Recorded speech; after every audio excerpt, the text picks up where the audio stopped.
Well, we're back here again another month later. It just flew by. It's super crazy. I mean, granted, I got my last episode doing this particular video out a little bit late because I was sick, but it's August already, and I cannot believe that fall is going to be here before you know it. So I just wanted to do a quick update again, like I'm doing every month. These seem to be getting a lot of positive reception, and people seem to be interested in like what I'm playing and reading and what other people are playing potentially. So we're just going to continue on since it seems like something that people are finding kind of compelling. So yeah, for the month of July, July started off with me being ill. So it delayed a lot of what I was going to be playing and actually pushed some of the stuff that you may have seen last month out further into the calendar, including France 40 and another game that I can't quite remember at this point. But I did want to let you know what I did play in July. It wasn't as much as past months, but I did finally get a chance to play BCS Inflection Point, played the Cheer River scenario, and with a friend who we both love BCS. He got his game with the messed up maps, and so we played the Cheer scenario, which is the smaller of the games in here. It basically has two games. It has a half map scenario from the Cheer River, and then it has the big Calac scenario, which is two maps and a lot more counters. There's a lot of value for money in this box, and in some senses, this actually might be the best intro BCS game that's available right now. I think it's between this and AeroCore. The good part about this is that there are so few special rules for both of the scenarios, both of the games in the box. I think it's 1.5 pages for each of them, maybe 2 for Calac, but very, very easy to come to grips with the core system without a lot of stuff layered on top of it. And that's the same for AeroCore as well, but this one definitely has a lot less. I have not played the Calac scenario in here, so I couldn't give you necessarily a sense of how that one goes, but the Cheer scenario is a really compact, but lengthy, meaty scenario on the East Front between the Germans and the Soviets. The one thing I'm curious about, I played the Germans in the Cheer scenario, and I'm very, very curious to see what the internal playtesting was like in terms of win rate for the German player. Now, I'm not the best BCS player. There are plenty of players out there who are way better at BCS than me, who take it way more seriously than I take playing BCS. But it did feel like a little bit of a lost cause for the Germans, even from the get-go, just given the sheer number of units that the Soviets have and the way that they can just throw bodies at the problem and eventually grind the Germans down to win. So I would be curious, if you played Cheer, if you played BCS Inflection Point and you were the Germans and you won, what were the conditions that led to your victory? Was it bad Soviet play? Was it lucky die rolls? Was there some strategy there that you were able to execute? Because to me, I feel like it's probably the win rate for the Germans in that particular game is probably very, very low. And I'm just very curious to see what the internal playtesting showed on that. But that being said, it's still a great game. I can't wait to play Calac. That's kind of the main event in that box. So we did get that played. And then I played a couple of older, I guess you'd call games, although not that old for one of them. This month, I did get a game of Vigiana Gara in. This is a game that I will play at any time. It's a 3-player coin game with a very tight rule set and a very tight action economy. And the topic, medieval India, is super interesting. I was actually playing as the Sultanate of Delhi. They're kind of like the government faction in this game, if you want to think about it that way. While my two opponents who were playing this game for the first time were playing the Bamani and the Vigiana Gara, respectively.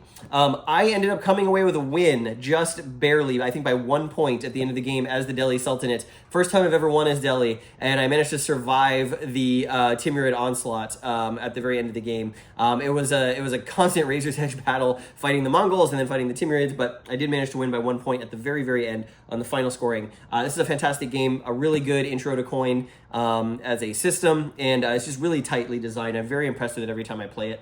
So that was Vigiana Gara early in the month, and then a little bit later, busted out a classic, Volkoruki's Wilderness War. Originally, I was supposed to play Labyrinth, but I forgot the counters at home, which are in a tray that are not in the box. So we ended up breaking out my friend's copy of Wilderness War that he had just bought secondhand, and he had never played it before. And so I decided to introduce him to it. One of my favorite games of all time.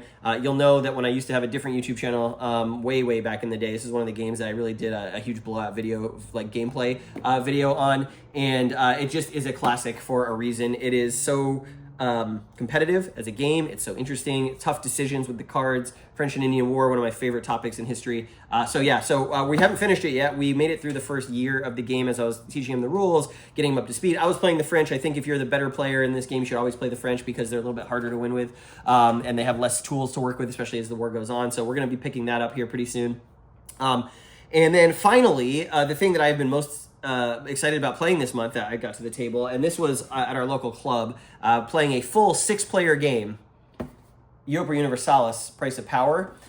We are playing the full 4-age campaign on the Eastern Europe map with 6 players. So we've got Austria, we've got the Mamelukes, we've got the Ottomans, we've got the Poles, we've got the Danes, and I am playing Muscovy. And we've made it now through the first age, so about 25% of the game in about 2 sessions. Everyone's having a blast with it. I haven't played it in a couple of years, and getting back into it, I remember, man, I love this game. It is so...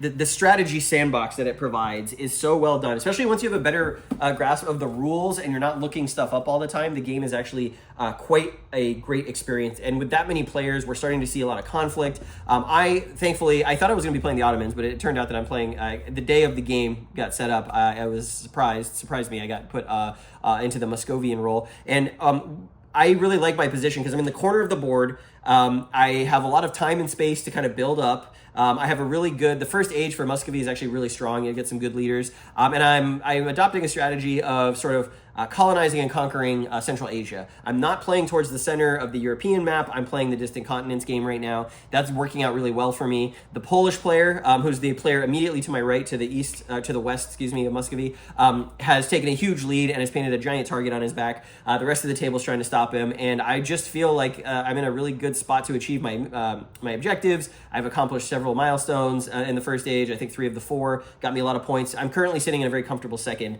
and I have big plans for age 2. I can't wait to continue through. I've never played any of the Eastern European nations in Europa Universalis, and I don't think I've ever played past age 2. All the games I've played typically were a 1 or 2 age game, and those are quite long by themselves. We're attempting to do all 4 ages, so we're going to be playing this for quite some time. I may do some check-ins on the channel about our game of Europa Universalis, but it's getting it back on the table, playing with a group of people who are really excited about it is so much fun, and I cannot wait for the expansion.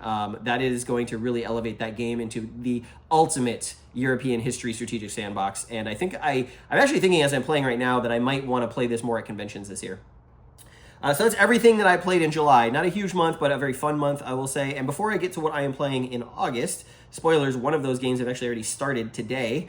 I did want to give you just a quick update on what I'm reading. Not a lot of time for reading this month, but I have been reading over the last several months, I would say probably since the beginning of this year, off and on. The War Picture Library from 2000 AD, Rebellion, they have put out a series of books featuring the art of Hugo Pratt. And if you're not familiar with Hugo Pratt, he's a very famous European, Italian comic book artist from the middle of the 20th century. He's done a lot of work for a lot of different publishers that don't really exist anymore. He was sort of grew up in sort of the post-World War II Italy, and his father was connected to a lot of the politics that were happening there. But anyways, he's a famous global comic book artist, and he did a lot of work in the UK in the 50s and 60s on World War II comics from a British publisher. And Rebellion is publishing these War Picture Libraries as the treasury of British comics, and they're all about World War II, and I have a bunch of them. And if you're interested in learning more, I can do an episode on just these comics, this series, but Hugo Pratt's art really elevates the whole thing. I'm actually really impressed. I don't typically like comics written in the 50s and 60s, even the 70s. I find them kind of hokey, especially on the superhero side. But these comics about World War II are quite well done. I mean, they're a little simple, like from a moral standpoint, like the moral, there's no moral ambiguity. Like the Allies are the good guys, the Germans are the bad guys. But there's a lot of plot twists and turns that kind of like some characters are maybe not quite so moral some of the times. And it, you know, while it is a bit of a simplification of sort of the morality of the war, the situations and sort of scenarios that these stories focus in on, of like a platoon or a squad or you know, that kind of thing, are all like super interesting. This first one, Night of the Devil, there's 2 stories in here. Night of the Devil is about the Burmese theater, and it follows around this British squad, or a couple British squads in the Burmese jungle being hunted by the Japanese, and their sort of lieutenant is kind of incompetent, and it's sort of about some of the stuff that happens there. So yeah, anyways, if you want to see more about this is what I've been reading. Once I finish this, I will have finished all of them. I think I used to have them, oh, actually they're right here. If you can see that, they're right here. There's a bunch of them. So I'm happy to show you in a video. I haven't done a comics video in a long time. All right, so what am I playing in August? It's August. Well, like I said, first thing I have already started, Dance of War from 3 Crowns Games. I just got this in last month with my shipment of Stalin's Lost Chance and Alan B's Gamble. I think maybe the final copy that 3 Crowns out of this. This is now officially out of print. This is the first Battle of El Alamein, 1942, designed by Paul Shackleton and developed by Stefan Ekstrom, who is the founder and lead, principal of 3 Crowns Game. I've done a bunch of videos on this series on my channel. I have done Polar Storm, which is in this series. I have done Königsberg. I have done Across the Narva, those last two published by Revolution. One of my favorite World War II series of all time. We just finished Dance of War today, and it was a great game. I lost. I was behind going into the final turn, and I had one last chance to win the game by capturing a specific objective on the final activation of the final turn, and I failed. But it was really, really close. Ended up being a minor Allied victory, just barely, so he did a little bit better than history because the game considers it a stalemate in the historical sense. But yeah, if you haven't checked out Three Crowns' games, they just printed 3 new titles in the series, and there's more coming in several months. This is one of the easiest to play, most fun to play, really has a great, the chip pull system, the way it's designed here is super engaging with your decision making, and there's a lot of future unpredictability, so you're having to make decisions without kind of deterministic thinking. It's a really great system. Dance of War, really fun, highly recommend it if you can find a copy, but there is another North Africa game coming out, or just came out maybe, in this series that you should check out from Three Crowns Games. Incidentally, this is the same system that you would find in Traces of War, Traces of Hubris, from VUCA Simulations. They all kind of are based on that same engine. These, I think, are a little bit more well-developed and do some tweaks with the game rules that make them more fun to play than those games, I would say. So that's already, we've played Dance of War in August, but yeah, that's what you're going to see. Next weekend, I am finally going to be getting my face-to-face game of Wars of the Sun King. That got pushed out. I think I was supposed to play it in July. So I will have a report on that for the channel. I think we're going to play the 9 Years' War scenario in that one. And then that same day, if there's time, we're also going to play a scenario from Into the Whirlpool. Again, this was supposed to happen, I think, this month, but got delayed. I'm excited for this. I started reading through the rule book and then stopped. It seems like there's a lot going on in that game, so maybe starting with a smaller scenario would be good.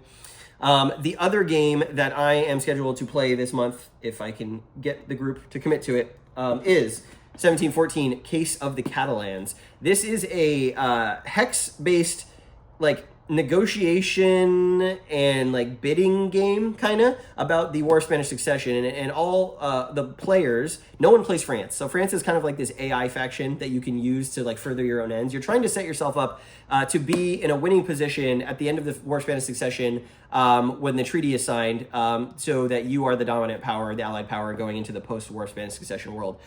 It's a really interesting topic. I know this game is very divisive. A lot of people love it. They absolutely love this game. And a lot of people think it's really too abstract and doesn't really have much to do with the history. But I am on a quest right now to play every game as possible from this era that is easily obtainable. And I was able to obtain this one. So it's going to be fun. As you can see on the back, the map is hex-based, but you put wooden cubes in these hexes, and you're trying to control these victory point hexes. And at the beginning of the game, every one of the 5 allied powers has a random assortment of secret objectives that are going to be worth more points to them. So at the end of the game, they want to be holding those objectives to score the double points, basically. You've got the 5 powers, you've got England, you've got the Dutch, you've got the Savoyards, you've got the Portuguese, and you have got the Savoy, Portugal, England, Netherlands, Castile, not Castile, the Catalans, I believe, are one of the powers. So you're trying to overthrow the French yoke of threat to Europe from this game. So I'll probably have a just overview of this game once we've done playing it. Hopefully we're going to be playing it next week, and I'm excited to finally get it to the table because it's one of those games I've heard about for a long, long time, has been around for a long, long time, and that I've never played, and I love the topic. So that is it. Let me know what you are playing in August, what you enjoyed playing in July. If you've played any of these games before, or you want to know more about them specifically, I'm happy to dig in. Should mention, I'm also going to have an after-action report of Dance of War for you on the channel sometime this month, so look for that. And then I think next week, me and my friend who played that game are going to play another one in that series, probably going to be Stargard Solstice, which is East Front 1945 in Bohemia. So I've been looking forward to play that one. He's got a copy, and we both had a good time with that. So yeah, thanks for watching this month. Hope the end of summer treats you well. You get as many games as you can to the table, and I'll see you again when we kick off September, of all things.